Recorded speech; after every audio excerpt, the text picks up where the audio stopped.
Good morning.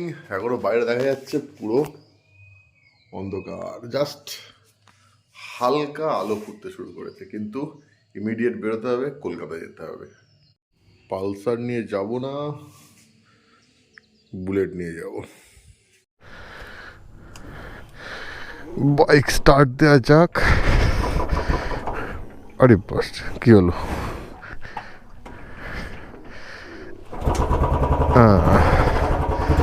এর মধ্যে অনেকটাই আলো ফুটে গেছে বাইক বার করতে করতে।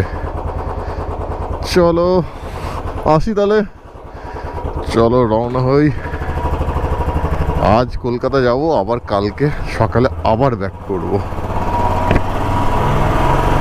আর এই যে বাইরে রাসের মহল, আজকেও রাসের কিছুটা পার্ট বাকি আছে, কিন্তু কিচ্ছু করার নেই, আমাকে কলকাতা যেতেই হবে। হালকা হালকা কুয়াশাও আছে, এই যে রাসের প্যান্ডেল, হালকা হালকা কুয়াশাও আছে।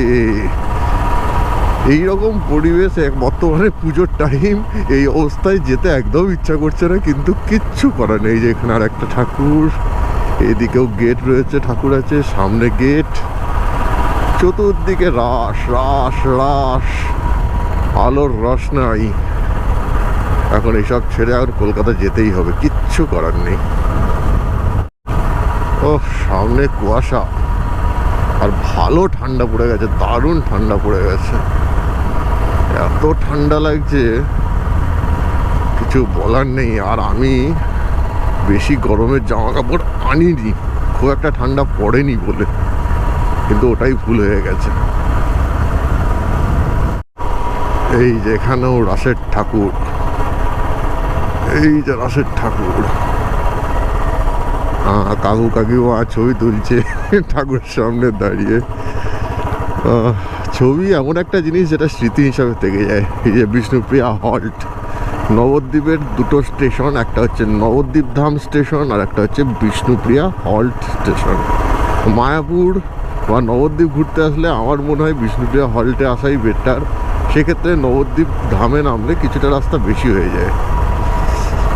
আর যেটা বলছিলাম, ছবি ভিডিও এগুলো এমন একটা জিনিস, সেগুলো সারা জীবনের স্মৃতি হয়ে থেকে যায়, যদি না সেগুলো হারিয়ে যায়। এখানে একটা খুব সুন্দর প্যান্ডেল হয়।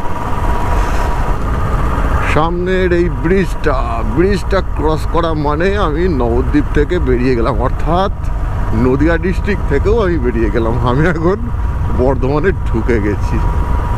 আর এইসব এরিয়াও যেহেতু নবদ্বীপের সঙ্গে, এই যেখানে প্যান্ডেল নবদ্বীপের সঙ্গে লাগোয়া, তো এইসব দিকেও কিন্তু ভালো মতো রাস হয়। এই যে সব ঠাকুর বার করে রাখা রয়েছে, কালকে এখানে প্রসেশন হয়ে গেছে। অ্যাকচুয়ালি নবদ্বীপ আর নবদ্বীপের আশেপাশে জায়গাগুলো মিলিয়ে এক এক দিনে প্রসেশন। এইটা হেমাদপুর মোড়, এই হেমাদপুর মোড় দিয়েও নবদ্বীপ ঢোকা যায়। আর আমি বেরোলাম হচ্ছে শ্রীরামপুর মোড় দিয়ে, দুটো মোড় দিয়ে ঢোকা যায়।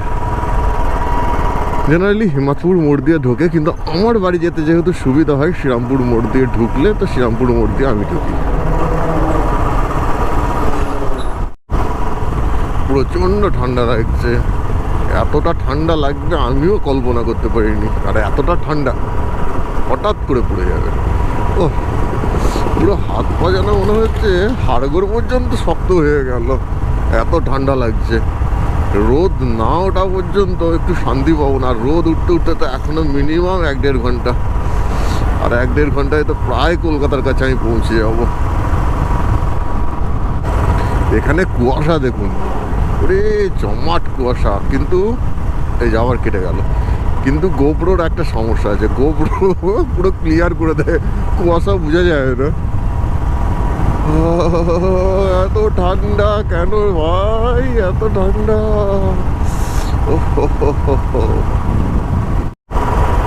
নবদ্বীপের আশেপাশে তাও তো বাড়িঘর ছিল, কিছুটা হলেও অন্তত ঠান্ডা কম ছিল। এদিকে যত এগোচ্ছি চাষের জমি, তত হচ্ছে কুয়াশা, তত ঠান্ডা। ওরে বাপ রে বাপ, যেন মনে হচ্ছে সেই বরফের রাজত্বে চলে এসেছি। কি অবস্থা, কি অবস্থা! সূর্য মামা আজকে একটু তাড়াতাড়ি ওঠো, অবস্থা খারাপ হয়ে গেল। কালনা ক্রস করছি, আর এখানে যেন একটু শান্তি পাচ্ছি। এখানেও ঠান্ডা আছে, কিন্তু সেই ঠান্ডাটা সহ্য করা যাচ্ছে। কিন্তু ওইরকম ধরনের চাষের জমির পাশ দিয়ে যখন বাইক চালিয়ে যাচ্ছি, ওরে যেন মনে হচ্ছে হাড় পর্যন্ত কাঁপিয়ে দিচ্ছে, এত ঠান্ডা। কিন্তু এখানেও ঠান্ডা আছে, তুলনামূলক অনেক কম, অনেক কম। এখানে বাইক চালাতে অলরেডি ভালো লাগছে যে ঠান্ডাটা আছে, কিন্তু ওই জায়গায় গেলেই ভয় লাগছে। ও হো, সূর্য মামা তাড়াতাড়ি ওঠো। যদিও পূর্ব আকাশে, এই যে বাঁদিকে পূর্ব আকাশে হালকা গোলাপি রং ধরেছে। গোপ্রো কতটা নিতে পারছে জানি না, খুব সুন্দর লাগছে যখন সূর্যটা উঠবে। যদিও শীতকালে অতটা ভালো হয় না, অন্যান্য সময় যতটা ওই যে আরে পুরো কুসুমের মতো, ডিমের লাল কুসুম, হাফ বয়েল কুসুমের যেমন কালার, সেরকম একদম পুরো গোলাপি হয়ে সূর্যটা উঠছে। কিন্তু এখানে পুরো বাড়ি ঘর ভর্তি, দেখা যাচ্ছে না। আরেকটু এগোলে ফাঁকা জায়গায় গেলে দেখা যাবে। এইবার সামনে দেখুন, ও সূর্যি মামা কি কালার, অপূর্ব অপূর্ব। ওই পুরো কমলা কালারের সূর্য। আবার বাড়িঘর চলে এসছে, কিচ্ছু করার নেই। সূর্য মামা আবার মুখ ঢেকেছে বাড়িঘরের পিছনে।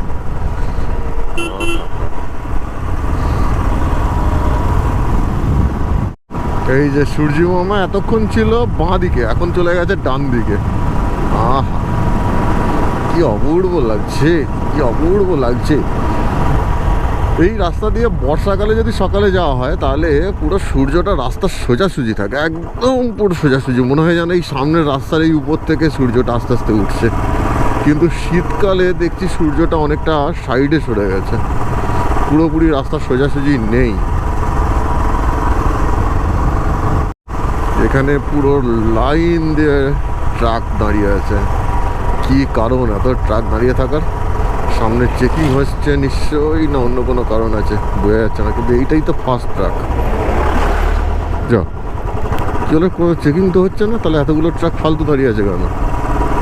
কে জানে ওরা কখন কি কারণে কি করে। এই জায়গাটা থেকে ব্যাপক লাগছে। এইবার রাস্তা সোজাসুজি হয়েছে, একদম পুরো সোজাসুজি। অনেকটা উঠে গেছে, কিন্তু এখনো সূর্য মামা রোদ দাও, গরম দাও, প্রচন্ড ঠান্ডা লাগছে। গরমকালে যখন গরম চাই না, তখন সূর্য মামা একদম গরম দিয়ে মাথা খারাপ করে দেবে। আর এই বছর তো যা গরম পড়েছিল, ওরে বাবা রে বাবা, জীবন অন্ধকার। কাশ্মীরে পর্যন্ত লোকে বলছে এরকম গরম আমরা জীবনে পাইনি। আরে আজকে একটু গরম দাও, আজকে প্রচণ্ড ঠান্ডা লাগছে আমার। সেরকম ধরনের গরমের ড্রেস নেই, নর্মালি একটু হালকা ড্রেস পরে যাচ্ছি, ঠান্ডায় অবস্থা খারাপ। বলে না মাঘ মাসের ঠান্ডা, না এখনই মাঘ মাসের ঠান্ডা পড়ে গেছে মনে হচ্ছে, প্রচণ্ড ঠান্ডা। যে কোনো রাইডের সময় যদি প্রপার ড্রেস না থাকে না, খুব, কারণ আমার যদি রাইডিং জ্যাকেট থাকতো, ভিতরে লেগিংটা থাকতো, কোনো প্রবলেম হতো না। প্লাস রাইডিং প্যান্ট থাকতো, কোনো প্রবলেম হতো না। নর্মাল জিন্সের প্যান্ট রয়েছে, আর এটা দেখতে পাচ্ছেন একটা জাস্ট আপার। প্রচণ্ড ঠান্ডা লাগছে, প্রচণ্ড ঠান্ডা লাগছে। আর কি বলবো, ঘাড় আমার সব ব্যথা হয়ে গেছে। একটু দাঁড়ালাম 1 মিনিট, সূর্য মামাটাকে একটু দেখছি, 2-3টে ছবি তুলছি, আর ঘাড় ব্যথা হয়ে গেছে, প্রচণ্ড ঘাড় ব্যথা হয়ে গেছে। ঘাড় শক্ত করে ঠান্ডার মধ্যে চালাতে হচ্ছে, ঘাড় ব্যথা হয়ে গেছে। ত্রিবেণীর মোড় থেকে আমার হাতে দুটো অপশন আছে। একটা হচ্ছে ডান দিক দিয়ে যাওয়া, ডান দিক দিয়ে গেলে মগরা হয়ে ওল্ড দিল্লি রোড হয়ে আমি কলকাতা যেতে পারবো। আর একটা অপশন হচ্ছে বাঁ দিক দিয়ে কল্যাণী হয়ে কল্যাণী এক্সপ্রেস ওয়ে দিয়ে কলকাতা যাওয়া। যদিও এই রুটটা অনেক দিন ব্যবহার করিনি, ওই রুট দিয়েই যাতায়াত করি সাধারণত। তো শুনলাম কল্যাণী এক্সপ্রেস ওয়ে যথেষ্ট সুন্দর করে দিয়েছে, তো আজকে যাওয়া যাক। আজকে গেলে বোঝা যাবে যে কতটা সুন্দর করেছে কল্যাণী এক্সপ্রেসওয়ে। আর কল্যাণী এক্সপ্রেসওয়ে যদি সুন্দর হয়, আমার অফিস যাওয়ার জন্য এই রুটটাই সব থেকে বেস্ট হবে। এই জায়গায় ফ্লাইওভার হয়ে দারুণ কিছু হবে। এখনো যদিও কাজ চলছে সব রাস্তার, এই যে ফ্লাইওভার হচ্ছে, ওইদিকে ফ্লাইওভার হচ্ছে, আগে এগুলো কিছুই ছিল না। আর আমি এই রাস্তায় আসছি না প্রায় 4-5 বছর, তো অনেক কিছুই হচ্ছে। যাক ভালো, এটা একটা অল্টারনেট রোড, ভালো। একটা 34 নম্বর জাতীয় সড়ক হয়ে যাওয়া যায়, একটা ওল্ড দিল্লি রোড হয়ে মগরা হয়ে কানলাকাটোয়া স্টেট হাইওয়ে দিয়ে যাওয়া যায়, আর এই একটা অল্টারনেট রুট কল্যাণী এক্সপ্রেসওয়ে দিয়ে। তো সব কটাই ভালো। যত রাস্তা ভালো হবে তত রাইড করি বা ড্রাইভ করি তত ভালো লাগবে। এই নিচে দিয়ে যাচ্ছে গঙ্গা নদী, আর গঙ্গা নদীর উপরে এই ব্রিজটা আগে ছিল, আবার একটা নতুন ব্রিজ মনে হচ্ছে তৈরি হবে পাশ দিয়ে, সেরকমই তো কনস্ট্রাকশন চলছে। ওয়াও, যখন কমপ্লিট হবে তখন দারুণ একটা ব্যাপার হবে, ভালো মতো হচ্ছে। কিন্তু মেন প্রবলেম হচ্ছে কি, যত সুন্দর করছে তত টোল বসাচ্ছে। যেমন এই ত্রিবেণী থেকে কানলার যে রাস্তা, এই রাস্তায় আগে কোনোদিন আমি আজ পর্যন্ত টোল দেখিনি। নতুন টোল গেট হয়েছে, এখনও চালু হয়নি, কিন্তু খুব তাড়াতাড়ি চালু হয়ে যাবে। এবার সব জায়গায় যদি টোল হয়, যেমন নবদ্বীপ থেকে কৃষ্ণনগর যাওয়ার রাস্তায় কোনো কালে টোল ছিল না, কিন্তু এখন টোল গেট হয়েছে, ওখানেও টোল চালু হয়ে যায়।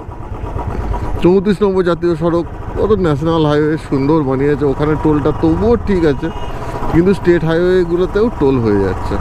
মানে এখন এমন একটা পরিস্থিতি হয়ে যাবে, গাড়ি নিয়ে বেরোলে মানে টোল দিতে দিতে মাথা খারাপ হয়ে যাবে। এই জায়গায় বাইকটা ঠিক আছে, বাইকে কোনো টোল লাগে না ওয়েস্ট বেঙ্গলে, জানি না, ব্যাঙ্গালোরে লাগে শুনেছি, আর কিছু কিছু এক্সপ্রেসওয়েতে লাগে, যেমন লখনৌ আগ্রা এক্সপ্রেসওয়েতে লাগে, আরও কিছু কিছু যেমন যমুনা এক্সপ্রেসওয়েতে মোস্ট প্রবাবলি লাগে। তো এরকম কিছু কিছু জায়গায় লাগে বাইকে টোল, তাছাড়া ম্যাক্সিমাম জায়গায় বাইকের টোলটা লাগে না। আর এইবার সূর্যি মামা অনেকটা রোদ দিচ্ছে, এবার একটু ঠান্ডাটা কম লাগবে, কিন্তু এর মধ্যে এই ঘাড়ে ব্যথা শুরু হয়ে গেছে। এত ঠান্ডায় ঘাড় শক্ত করে গাড়ি চালিয়েছি, ঘাড়ে যন্ত্রণা করছে। এই রাস্তায় ফার্স্ট ফ্লাইওভারে উঠছি, আগে এইসব ফ্লাইওভার কিচ্ছু ছিল না, সব নিচে দিয়ে রাস্তা ছিল, আর প্রচণ্ড খারাপ রাস্তা ছিল, আর এত সিগন্যাল ছিল যে অনেক টাইম লেগে যেত। এই ফ্লাইওভারগুলো হয়ে এখন অনেক সুবিধা হয়ে গেছে। নিচের রাস্তা তো জঘন্য, আগের বার নিচের রাস্তা দিয়ে গেছিলাম, জঘন্য অবস্থা হয়ে রয়েছে, কিন্তু ফ্লাইওভার দিয়ে যাওয়ার জন্য আহা মজাই মজা।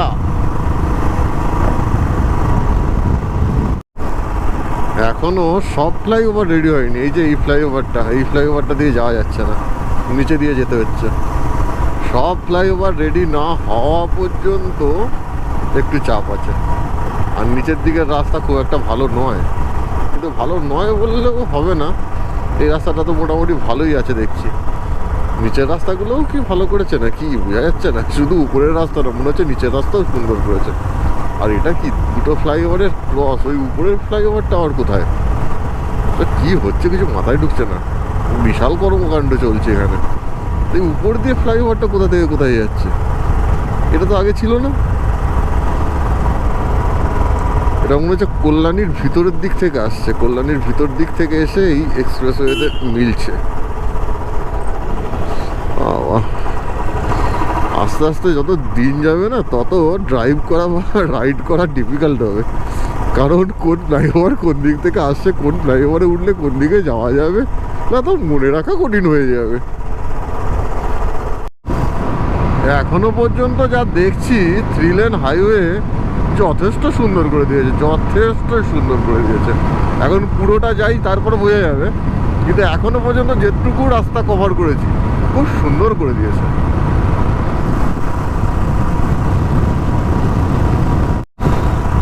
এত সুন্দর রাস্তা করেছে, আর টোল করবে না তাই বললে হয়? এই যে সামনে টুলু বাবু, কিন্তু এখনো মনে হচ্ছে চালু হয়নি, হয়ে যাবে কয়েকদিনের মধ্যে, চালু হয়ে যাবে। এটাই তো গন্ডগোল, রাস্তা সুন্দর হচ্ছে, টুলু বাবুর পরিমাণ বাড়ছে, আর টোল দিতে দিতে মাথা খারাপ অবস্থা। যা অবস্থা দেখছি আস্তে আস্তে পুরোপুরি বাইকেই শিফট হয়ে যেতে হবে। টুলু বাবুর জ্বালাতনে বাইকে ঝামেলা নেই, গাড়িতে গেলে গাদা গাদা টোল দিতে দিতে যাও। কল্যাণী এক্সপ্রেসওয়ে ছেড়ে এবার ডানলপের দিকে যাচ্ছি। ডানলপ থেকে সোজা ট্রেনে দেবো শ্যামবাজারের দিকে। শ্যামবাজার হয়ে চলে যাব অফিস। কিন্তু এই রাস্তা অনেকদিন আসেনি, এই রাস্তাটা কতটা সেটাই বুঝতে পারছি না। তবে কল্যাণী এক্সপ্রেসওয়ে এতটা সুন্দর করে দিয়েছে এখন, অনেকটা টাইম কম লাগবে। এত কম টাইম লাগতো না, আগে অনেকটা টাইম লাগতো। এই বাঁ দিকে রয়েছে Baranagar station, Baranagar metro station, আর সামনে ডানলপ মোড়।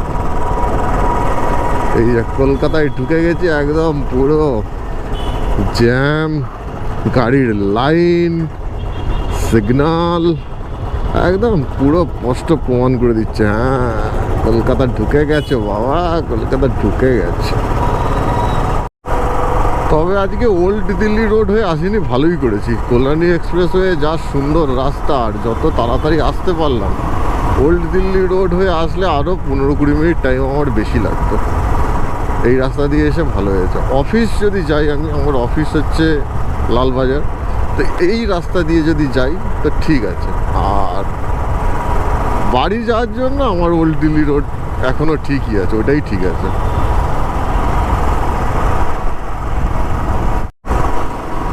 প্রায় অফিসের কাছে চলে এসেছি, বিন্দাস।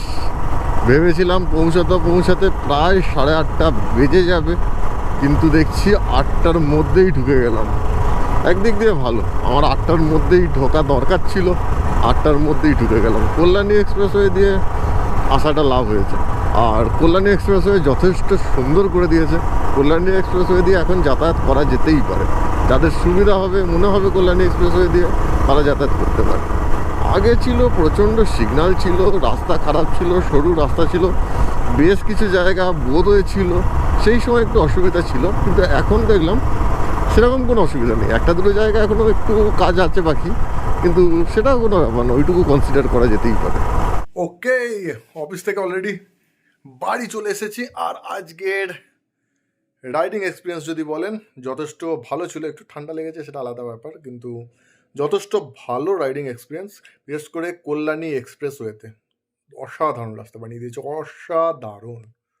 দারুণ রাস্তা বানিয়ে দিয়েছে।